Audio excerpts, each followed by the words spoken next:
नमस्कार बंधुरा खाওয়া যাক চ্যানেল থেকে आज একটা রেসিপি করব আবার সেই হোগলা পাতার ওই ফুল দিয়ে যে বলেছিলাম আমার বড় এক যা পাঠিয়েছে তার সঙ্গে আমি মিশি কোকোনাট পাউডার আর এটা লাল কেন হয়েছে এটা আসলে শুকিয়েছি যে দুদিন একদিন একটু রোদটা কম পেয়েছে যার জন্য লাল হয়েছে আর নিয়েছি চালের গুঁড়ো আর এলো এটা ফুলের গুঁড়ো হোগলা পাতার গুঁড়ো কালকে যে আমি জিলিপি এটা করেছিলাম সেই আমিত্তিটা সেটার একটু শিরার ছিল তাই আমি দিয়ে দিয়েছি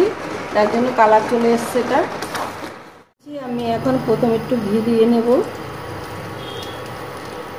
ঠিক আছে আমি এখন এই গুঁড়িটা দিয়ে নেব ওগুলো ফুলের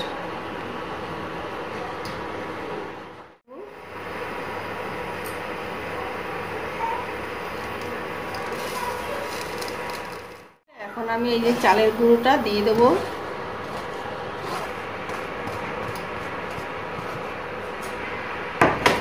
তার সঙ্গে এটা একটু নেড়ে নেবো আমি এবার আমি জল দেবো পরিমাণ মতো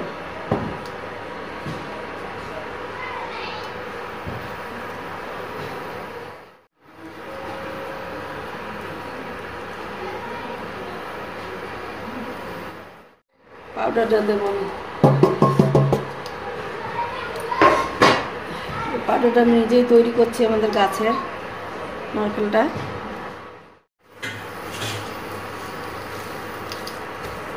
এটা আমার হয়ে গেছে এবার আমি নামিয়ে নেব নামিয়ে ঠান্ডা করে নেব একটু এক বাটি আমি গুঁড়ো দুধ দিয়ে নিলাম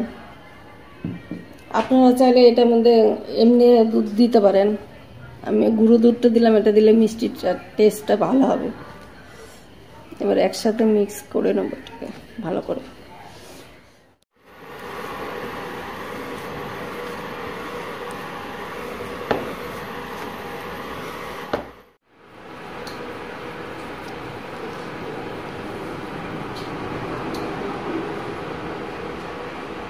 এইভাবে আমি সবকটা বানিয়ে নেব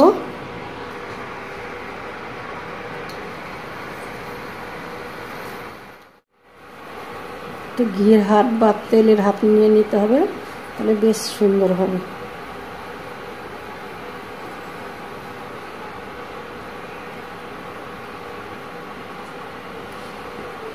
আংটির সাপ চলে আসছে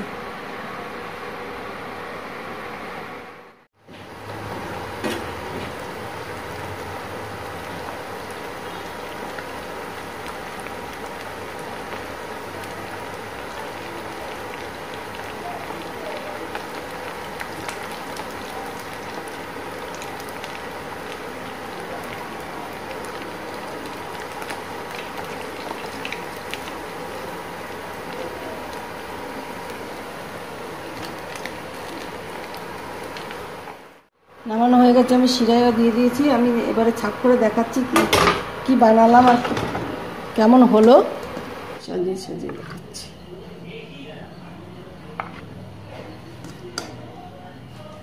দেখুন কি সুন্দর হয়েছে গরম একদম পারফেক্ট হয়েছে গোলাপ জামুন হোগলা ফুলের গোলাপ জামুন অবশ্যই আপনারা লাইক কমেন্ট করতে ভুলবেন না। এটা তো হবে।